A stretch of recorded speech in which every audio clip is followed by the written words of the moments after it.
This is Risky Women Radio, a show to connect, celebrate and champion women in risk, regulation and compliance, sharing insight and perspective from the most influential members of our global Risky Women network on the latest developments we need to think about, the challenges we should all talk more about, and the innovation we are most excited about in governance, risk and compliance.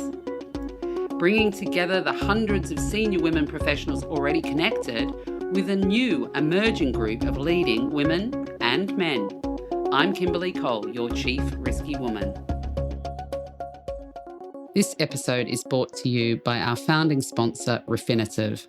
Refinitiv serves more than 40,000 institutions in over 190 countries. Refinitiv provides information, insights and technology that drive innovation and performance in global financial markets. Refinitiv enables the financial community to trade smarter and faster, overcome regulatory challenges, and scale intelligently. Welcome to Risky Women Radio. Today's Risky Woman is Ruth Steinholtz from AretéWork. She is an advisor on business ethics with expertise in culture risk measurement and management, ethical business regulation, and value-driven leadership. Ruth joined us at 2 Refinitiv Regulatory Summits in Sydney and in Singapore.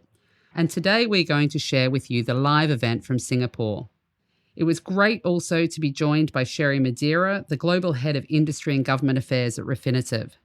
So let's go to the live event and hear Sherry Madeira welcoming all our risky women to the room. Good afternoon, everyone. Welcome to the Risky Women Lunch. My name is Sherry Madeira. I am the Chief Government and Industry Officer at Refinitiv. I'm delighted to be here and delighted to meet all these new faces that are here for the same sort of purpose. So Risky Women is new to me, but as a global network for thinking about and connecting risk-centric regulation and compliance people in the industry, this sounds like a great place for us to really share and start learning from each other.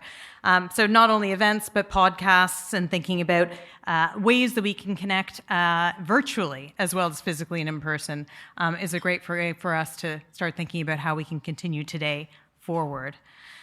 So as a woman who spent 20 years in various businesses, ranging from investment banking to entrepreneurship to telecoms to diplomacy, a diplomat, and now here at Refinitiv looking at the government relations piece, I think that I have a bit to learn as well and a bit to share about how it is to be a professional woman in a very, very changing landscape. And I think we can all agree that regulation and financial services is one of the most rapidly changing over the course of the last decade. And it's not set to slow down. It's set to continue to accelerate. It's set to continue to challenge us. And I think today's topic is going to be particularly interesting for us to think about how it all impacts each and every one of us and how it is that we conduct our business going forward. So today's fantastic session brings together our Chief Risky Woman, Kimberly Cole, with Ruth Steinholtz, the Managing Partner at AretéWork. And the debate is around the ethics of compliance. So I think that regulation, compliance, privacy, these are all buzzwords that we know a bit about. But when we start thinking about how those big buzzwords that are affecting us today are going to be completely disintermediated with the use of financial technology, AI, machine learning, the sophistication of perpetrators when they're putting together some financial crime plans, thinking about how regulators need to deal with fragmentation and bringing things together, certainly there's a lot to talk about. In which case, we only have now less than an hour, so I will welcome our fireside chat to the stage, Kimberly and Ruth, and let you take it over from here. I'm delighted to be here, delighted to learn with you, and looking forward to keeping in touch. Kimberly and Ruth, thank you. Welcome everyone to the Risky Women Lunch. I am thrilled to have Ruth here with us today, and I think this is a really fascinating topic as Sherry introduced. Ethics and compliance, I think is going to be a very interesting one for us today. So hopefully we will have enough time to have a few questions from the audience, but I think it's going to be a fast session today. And we welcome you all to, it's a working lunch, so your food will be served and we'll just eat and talk over the period that we have together. So welcome, Ruth. It's been fascinating, just the conversations that we've managed to have initially, and besides all of the wonderful things that Sherry already shared with you, we were talking about being bike riders in London, so we have other common interests, which is fantastic.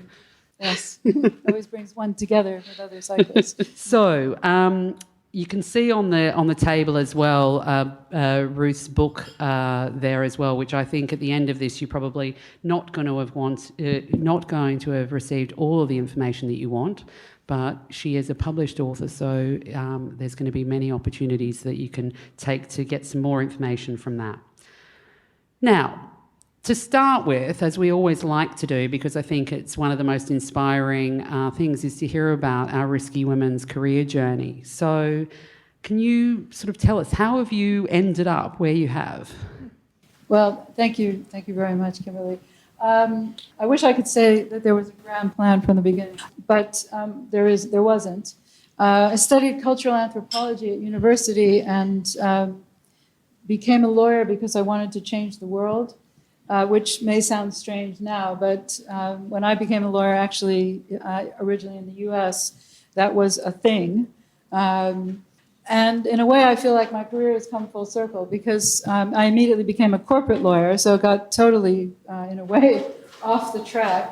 But the reason for that was that there were a couple of things that I wanted to do, the main one of which was I wanted to have an international career, and being an international corporate lawyer was kind of the easiest way of doing that. And I think that along the way, so I worked started out in San Francisco, got sent to Italy for 3 months and never went back to the United States again, other than for a visit. And in fact, I spent 6 weeks in Singapore at the beginning of my career and was offered a job here, but Europe was really where I wanted to be, so I went back there. And I worked in Italy, I worked in Egypt, and then in Spain for a year, and ultimately got sent to the UK by the company I was working for at the time. And but little by little, in my career, I got more and more involved with ethics. And eventually, in my last role as general counsel in a petrochemical company, really had an opportunity to live that passion of ethics, leadership, and values. And in a way, that's brought me to where I am now. So it's a very circuitous, totally unplanned route. But the one thing that I think I did always try to do was constantly enlarge my interests and my skill set. Excellent. Was there a particular turning point in your career where you decided to sort of take this more focus on ethics and accountability? Well, I don't think there was any one eureka moment. But having spent years and years as a lawyer, it became clear to me that the rules weren't the only answer, and that leadership and culture of the organization was really, in a way, almost more important. And so I think it was a gradual dawning rather than all of a sudden just this is what I have to do and this is what's important. And did you see it as taking a risk in your career, or what thing would you say is maybe the biggest risk that you've taken in your career? Well, I saw my career in some ways as one big black ski run because, in fact, once I was criticized, I was skiing with some friends and they said, why don't you want to go down this black run? And I said, well, because my whole life is a black run. I don't need to prove myself as a risk taker by going on a ski slope that I can't handle personally.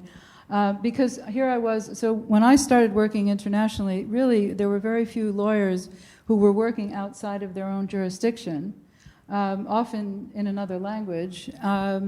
And I have to say that I was pretty much frequently the only woman or one of very few women in the room. And I did most of my moves, I didn't do this within a sort of comfortable expat being transferred around the world. So risk was pretty much the theme of my career. That's I like the black run analogy. That's fantastic. And what would you call out then as your most important achievement, I guess, to date? I've always said previously the answer to that was learning to speak Italian fluently when I moved there, because it was as if somebody had opened up a door in my brain and all of this language came out. But it's probably because I'd studied Spanish since I was about 7 years old. They're obviously similar. But the other thing I have to say now is that having co-authored this book, because I always wanted to write a book, and I discovered that it's a lot better to co-author a book with someone else because it doesn't feel quite so risky in a way. And my co-author is an experienced author, so that was a fantastic experience. Great. So let's get on to a bit more about the book and the topic at hand. And you mentioned that the usual compliance-focused approaches have really failed to create ethical companies that are committed to doing the right thing. So what are the biggest things that you see going wrong in compliance, and what can we do about it? Well, I could write a book about the subject. Actually, I did write a book about the subject. So, but I think the first thing I would say is tick the box. As soon as you have a tick the box approach to something, it's uninspiring. People aren't interested in it, and that isn't really going to work. And I think so. There are a lot of other reasons.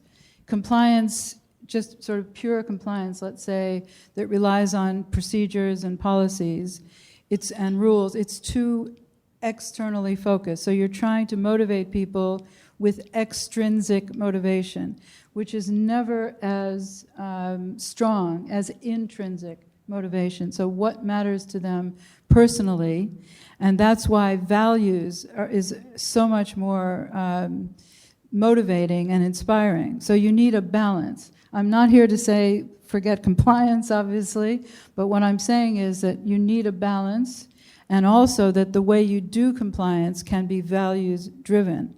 There are a lot of other reasons, and that is that compliance can have unintended consequences.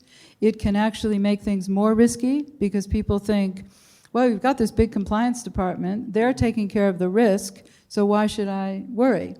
And that's one of the reasons I think, for example, that you see in many reports this idea that we need to make sure that the risk and the responsibility are put back together where they belong, and that we support them. And then there are things like things seem safe because you have a lot of rules and regulations, and so it attracts more people into that place, and it therefore becomes not only more risky, but the consequences are more devastating when something happens. And I just discovered about 2 weeks ago that that's called the fence paradox, because you build a fence at the edge of a cliff. Before, there was no fence. Nobody would go near the edge. Now there's a fence. Everybody thinks it's safe, and then a whole lot of people end up on the cliff, and the whole cliff collapses. So that's not what we want. So there are a lot of other reasons, but I think the biggest thing that we've failed to do mostly so far is consider human behavior and behavioral ethics, behavioral psychology, and how we design our compliance approaches. Yeah, I mean, that's interesting, and I think we could probably dig into each of those areas there, and we maybe come back to some of those or get some questions from the audience.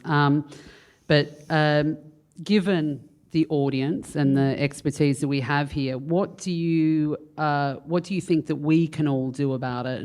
And you know, there's a lot of compliance people in the room, but what are each of us sort of responsible for? So I have one mantra that I've had for many years, which is that everyone is a leader when it comes to ethics. And I think if you remember that when you're doing your work, so that literally means everyone. One of the things which I'm also quite proud of, actually, is that I created the concept of ethics ambassadors, which are people throughout the organization. So these are just normal employees from all different functions in an organization who have a bit of an extra responsibility for helping you to engage people with your code of ethics and some of your, and really facilitate some training in ethical decision making and help you understand what people are concerned about. And that means that you're more, that it really makes everyone feel that they're responsible and they're hearing about some of these things from their peers rather than from either a legal department or a compliance department that's somewhere off in the distance that they can't really relate to.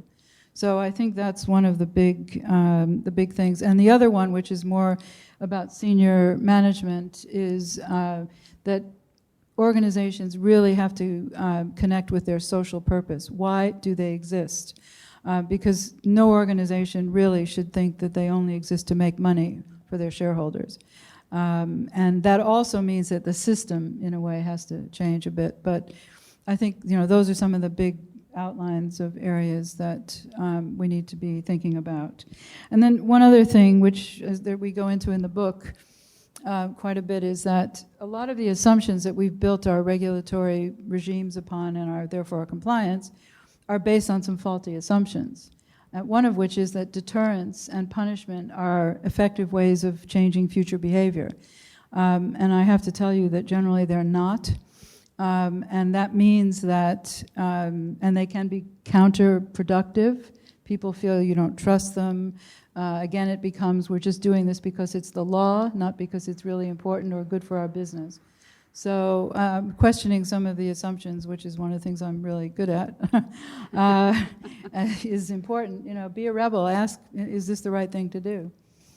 That's very interesting. Once again, I think there's a lot more that we could dig into there.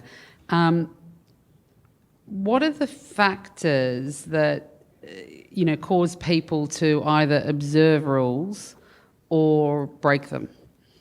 Well, so I think there's, it's not about people being sociopaths or psychopaths generally. It's a very small percentage of people in the world who are actually psychopaths or sociopaths. It's really about the fact that there's, that people will, in order to gain an advantage for themselves, all of us, in order to gain an advantage, we will break the rules just enough to still be able to feel good about ourselves. We want to feel good about ourselves. On the other hand, we want to gain advantages for ourselves and our family. There's a behavioral psychologist called Dan Ariely, whose work I commend to you because it's both informative and very funny. And he calls that the Fudge Factor. So that's the extent to which we can cheat and still feel good about ourselves. So that means, and it has really important implications for us in our work, because it means that you need to create organizations which people can't rationalize cheating because they feel that they've been treated unfairly or because they don't like the company or for all kinds of reasons. And context, so people with perfectly good values will engage in misconduct because of all sorts of things in the context. And that's why the culture of our organizations is so important, basically. So it's often external factors that cause people to kind of take a step in the wrong direction, and once they've taken one step, it kind of gets easy to take another one and another one. So it's often the context and this natural tendency that we have to, we want to get ahead.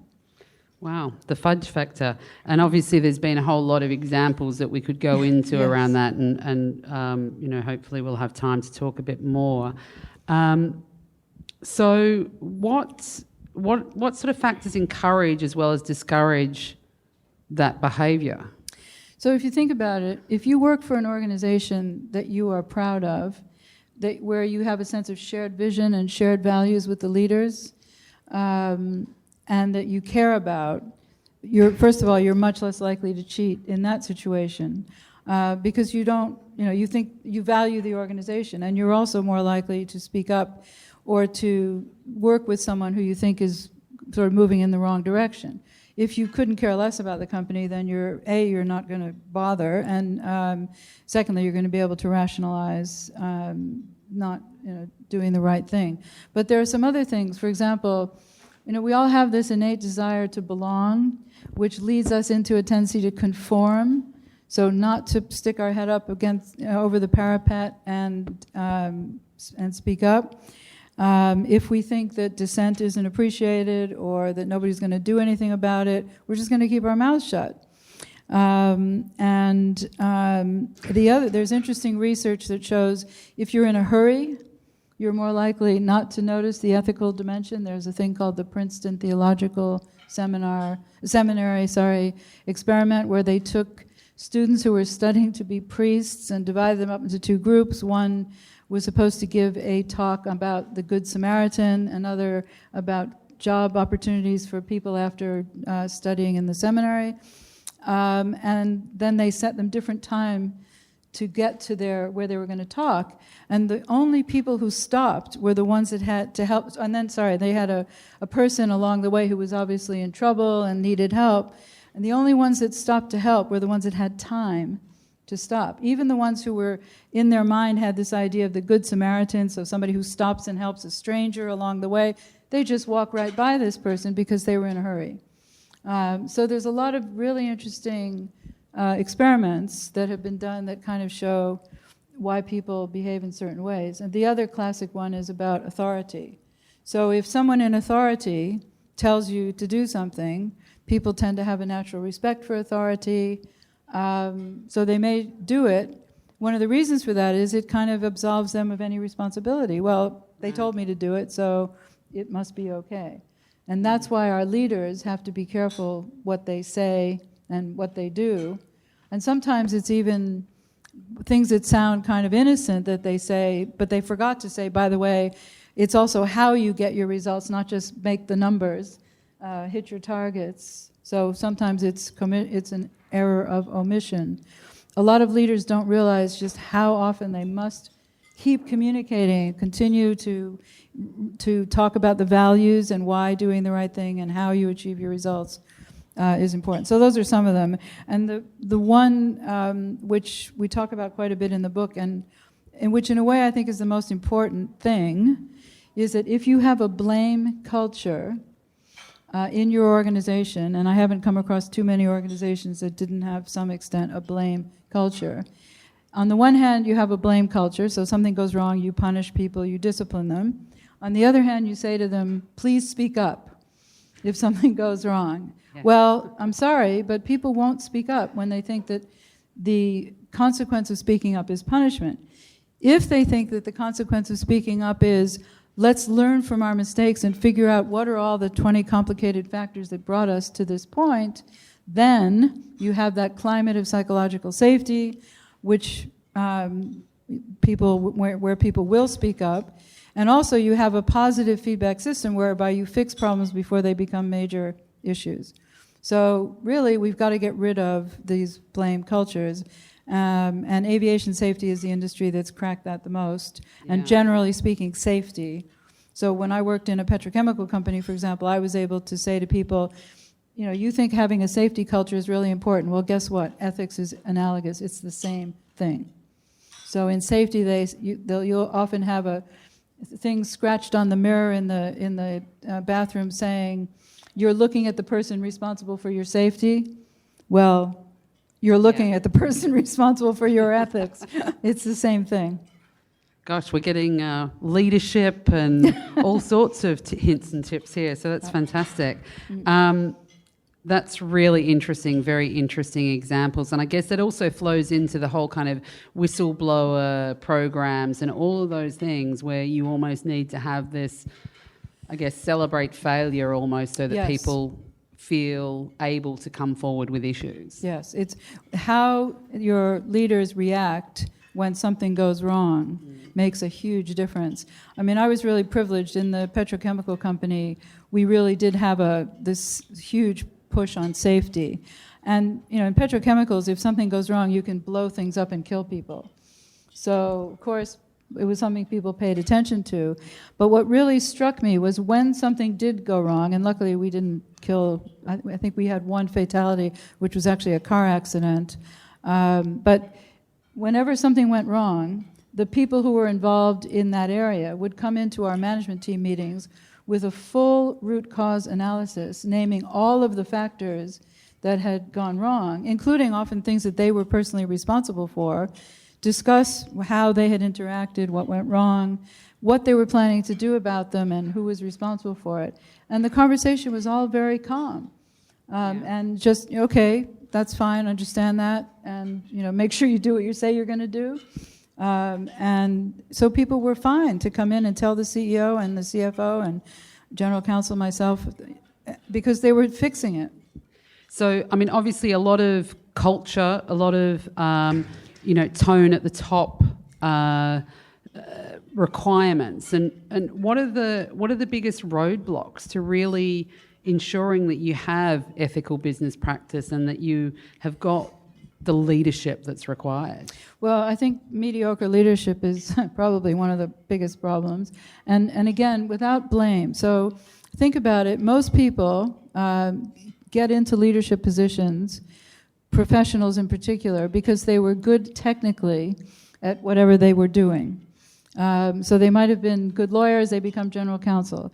They were good accountants, they become CFOs, etc. But they don't get the kind of coaching and leadership development training that they should get in order to make them good leaders. And some people, frankly, just shouldn't be leaders, but that's another story altogether. So that's one thing. And then the other thing is that until senior leaders really understand that a strong ethical culture and a culture of innovation and a sustainable culture are the same thing. It's not like we design one culture, for innovation, another culture for ethics, and a third culture for sustainability. They're all the same, and the same sorts of dynamics that operate in each one of those cultures make the company or the organization more successful. So if they got that, they'd spend more and invest more in their culture, and I think that's where we need to be also talking about the return on investment for culture and conduct, basically. Yeah, I was going to say, do you think people are, and certainly companies and even the investors are making that leap in terms of how that can help with the return on investment? More and more, certainly in Europe, that link is being made. Now, I'm not going to say that everything is wonderful, but I do think that there's much more of a recognition that this is the case. It's also related to impact investing and ESG and that sort of thing.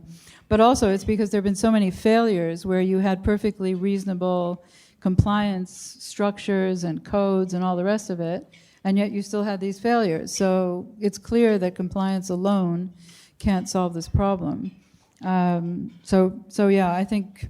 And do you think the momentum's building in the right way? Certainly it is. When I started talking on the subject of values-driven ethics and compliance, which was in 2004, 2005, I never had any trouble getting onto the program of conferences in Europe about, compliance conferences in Europe. Now, there's a lot of people talking about this. Now, some of them, I have to say, are really still talking about compliance, but calling it culture. So, for example, if somebody says to you, you need to develop a more ethical culture, let's do more training. That's not, yes, it's important to do training, but that's not the answer. Really, one has to dig down and understand the culture of the organization and figure out what are the drivers and what are the true values in the organization.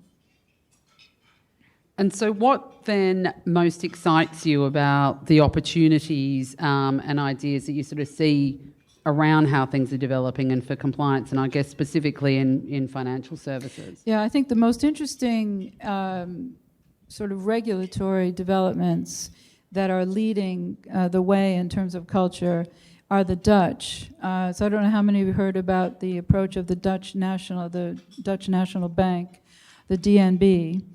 They've written a book about this. About 5 or 6 years ago, or maybe more, they started supervising culture. Now, I have mixed feelings about their approach because basically they're sending an organizational psychologist in to witness the senior management of, like, they go to board meetings and things like that. They're only focusing on the senior management. And also, to me, this is still a parent-child approach. So this is the regulator going into the company and telling them what's wrong with their culture. Now, first of all, I think it's the financial institutions themselves that need to be telling the regulator what their issues are in their culture using cultural measuring tools, which, by the way, do exist. And if you ever hear anybody say you can't measure culture, tell them to call me, because that's rubbish. You can measure culture, and there's a wonderful instrument for doing it.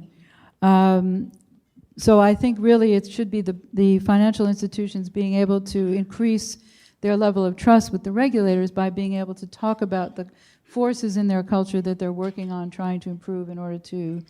But the good news about the DNB is that it is focusing everyone's attention in Holland and on the fact that culture and conduct and how the board functions and whether you have people who are who dominate the conversation, whether the chairman doesn't listen, all of these things are important. The second thing, in my opinion, is really this room, which is that the more women who are getting into this area, I think it's just really exciting because I do believe that women bring a slightly different perspective, and the more diversity that we have, the more likely we are going to succeed. So that's really exciting. Yeah, it's interesting. I was also told that by another compliance exec who said that she felt that by even just sitting on the trading floor and being a woman, that some people felt it was easier to come and tell her that something was wrong than they had with other male counterparts. Yeah, less competitive potentially. Yeah. So you're offering so many areas that we could go down, and I'm fascinated about the cultural measuring tools as well. Yeah. But maybe it's another area to come back to. Yeah. Once again, we've got a lot of compliance professionals here. How do you think that ethics and compliance functions, operate? And can they operate as part of the same function, or how should that sort of, for best practice, work? Okay, so I think I have a relatively possibly controversial view on this. So as I say, I think ethics is everyone's responsibility and compliance is an outcome of a strong ethical culture, not an approach.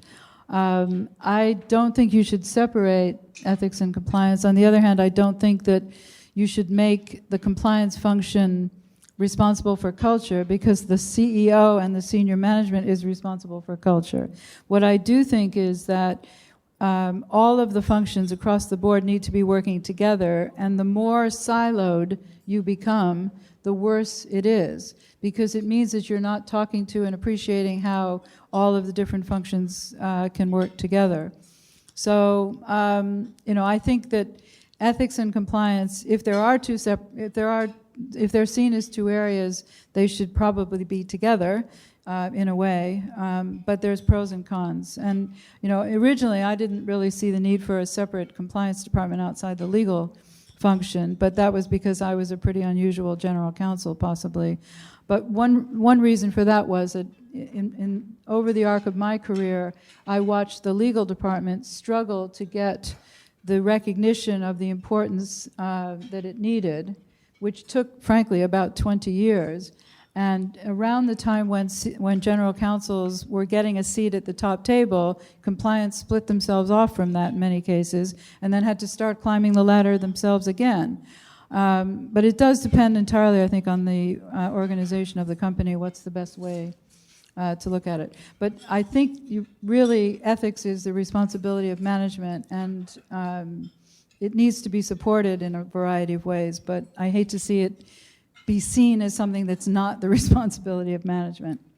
So I'm just going to ask one more question, and then if anyone else, it will open the floor to questions. But so given that, what is that leadership mindset that's really required to both build the culture and build this, I guess, an ethics function, but also just the way the company operates in an ethical way? So I think the leadership mindset needs to be, first of all, that this is good for business. So one of the things I would caution you about is if you do a lot of presentations telling people that if they don't follow the rules, they're going to go to jail or pay large fines, you're going to be telegraphing the message that we're only doing this because it's the law, one, and two, nobody thinks they're going to go to jail or pay large fines even when they have. I mean, even when other people have. So I think you have to be careful to really, your business case is a strong ethical culture is good for business. So that's the first mindset that needs to get into the heads of the senior leaders. And then the other one, I think, is that a values-driven understanding, if they understand the value of values, so really having shared vision, shared values, and using that as a way of understanding how are we going to get where we need to go, then all of the other functions, including compliance, ethics, HR, OD, whatever, should kind of all be moving in the same direction to try to accomplish that. So it's kind of a servant leadership rather than a narcissistic type of leadership, understanding that everybody has a role in this and that everybody's contribution is important. So have we got any questions from the floor? Thanks very much, Ruth. I was just wondering if you have a case study that illustrates the working out what the values of the organisation are, and they need to be an integral part of business ethical leadership. Yes. So, there are a lot of what not to do's out there, but what's a good case study that illustrates that, and then the cascading of those values in the organisation that gives the effect that we would like? So when I talked about cultural measurement, this tool that I was referring to is actually one of the ways you would do that. So it's called a cultural values assessment. It's a thing called the Barrett Values Center. And if anybody wants, I can provide the link. So this is a way of finding out what are the top values of the people in your organization, what do they experience in terms of the current culture, values, behaviors, and what values they think are most important for the success of the company. And those are the sort of desired culture values. And so you get that information, you send a link to everyone in the organization, even if it's 200,000 people, it doesn't matter. And then you do a series of workshops in the organization to understand what people meant when they chose particular words and what sort of desired culture. And my belief is that by doing a consultation like that and using the information that you get from that, you can then really understand, because that's identifying the values. The values are there. The thing is, sometimes they're potentially limiting or blocking values or behaviors that are actually stopping you from being effective. But involving everyone in the choice of the core values, in my opinion, is fundamental, because if your board sits on the 57th floor and picks up values out of the hat, which they think might be the right values, they have no idea whether those values really connect with people. And then once you know what the core desired values are and what they mean, what people meant by them, etc., then you can design a program of constant communication, awareness, and eventually you get to the point where people say, and I've experienced this, is this in accordance with our values? In other words, when they make decisions, they're actually using the values. Yeah. Okay, one from Jan now, please. Regulators may have various reasons for trying to change the culture of firms within an industry. What if those firms don't actually want to change their culture? How can you make them? How do you convince them to do it? Well, I guess it depends on why they don't want to change. In other words, if there's a lot of misconduct in the firm and clearly a lot of issues, and yet they're blind to this, which is often the case. Sometimes regulators have got to the point of saying, well, you need to replace the senior people because their lack of self-awareness of the problem is the problem. If, on the other hand, if you're in a situation where, well, let's put it this way: I don't think the regulator should be determining what the culture of the organization should be. And one of the things that I have a problem with is a lot of the efforts currently are saying, this is the culture that we should have, you need to aim at that. No, you need to understand from within what the culture is and what the positive aspects of the culture are that you can emphasize, and how are you going to deal with the negative aspects.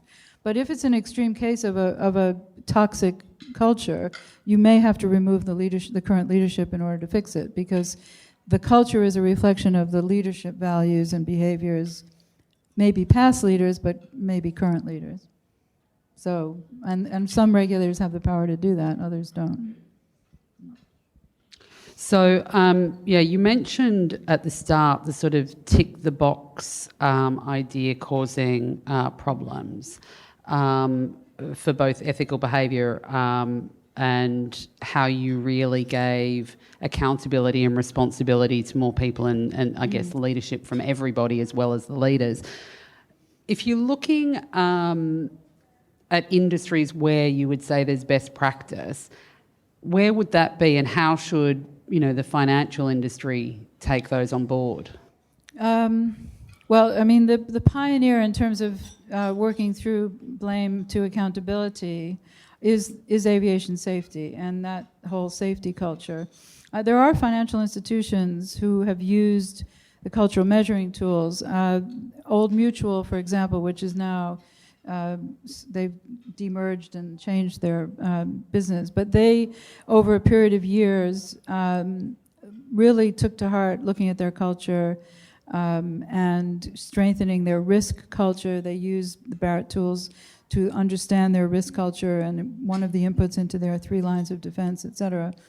And some of the stuff that they did is available publicly. So I think that, but in terms of industry, I would definitely say it's the aviation industry. Now, Boeing obviously is in the news, and what I'm sure is going to come out of this, similar to with VW, is that they lost their focus on their culture, and that their culture was, for whatever reason, damaged. Because in aviation safety, if you talk to experts, I've met with the head of British Airways Safety and Security, and also the head of the CAA, and they all say that if they didn't have this safety culture in aviation, we'd have planes dropping out of the sky every week. And obviously that would not be acceptable. So that actually means, for example, that if, let's say, an engineer does something that results in an accident, a ground accident or something like that, they do a root cause analysis, they figure out what's wrong, they fix it. They do not punish or fire that engineer. And in fact, EasyJet, I think, there was some sort of an accident in Milan.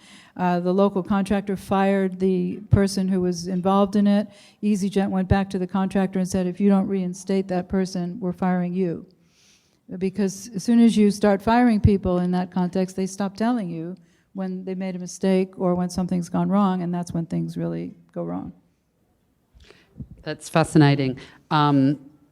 What about the impact of incentives? Because often it's sort of the way that incentives are designed or implemented that also causes the wrong behaviour.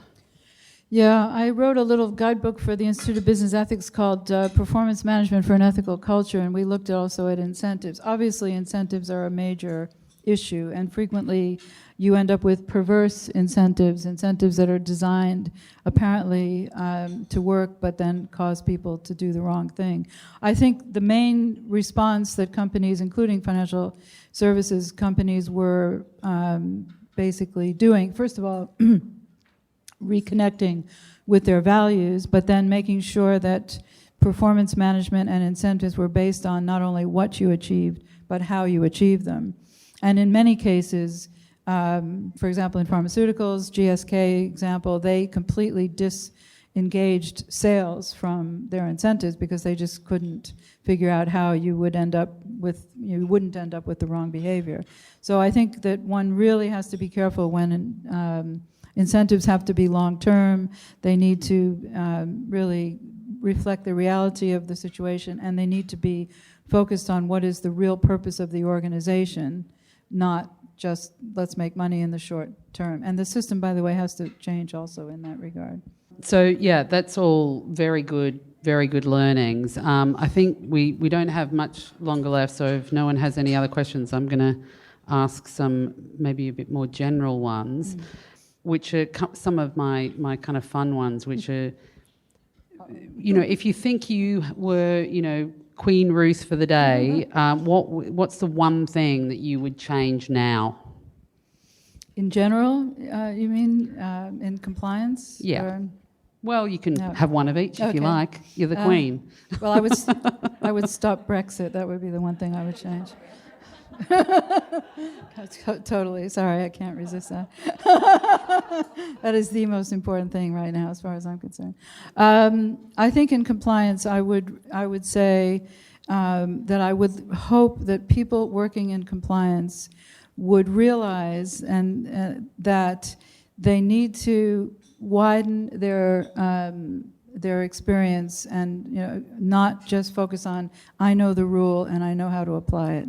Because that's the start, but it sure isn't the finish. And I'm worried that too much this sort of singular focus on compliance and rules could be, in a way, a vested interest that will block a more wide, we're dealing with human beings here. So, and also, so I think I would change the education of people going into compliance and make sure they had a broader exposure to all of these different areas, basically. Fantastic. And we love to give a bit of advice to our emerging women and men in risk regulation and compliance. So what would be your advice to, I guess, your younger self or our emerging talent? Well, I mean, it wouldn't have been possible at the time, but I would have done a master's or a PhD in behavioral ethics or behavioral psychology, really. First of all, it's so much fun. I did do a massive open online course that Dan Ariely did on what he had written a book called Predictably Irrational, and another book called The Honest Truth About Dishonesty. But I think that, so that's one thing I would have done, is I would have gotten a dual degree, not just a law degree.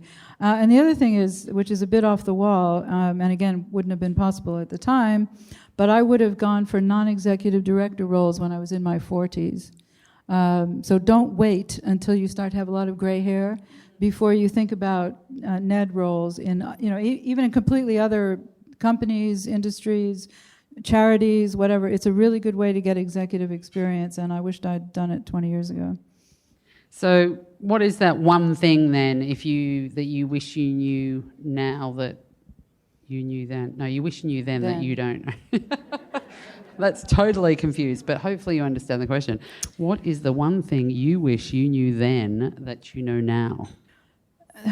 That's a tough one. I think, I guess that I wish I knew just how important your relationship with the senior managers was from a mid-level. In other words, you need to be influencing the CEO. You need to be influencing the CFO and chief, all of these different business people in your organization. So I wished I'd understood just how important my visibility was across the organization at a much earlier stage than I did.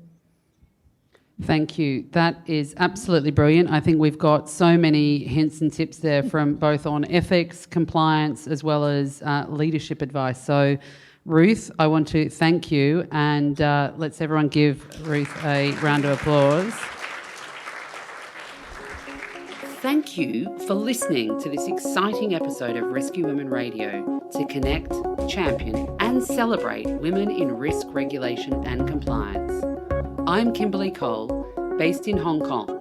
For more information on the Risky Women Global Network, head to our website in the episode notes, and please be part of the ongoing conversation by subscribing to this podcast, connecting with us at Risky Women on Twitter, or even reaching out to me directly by email.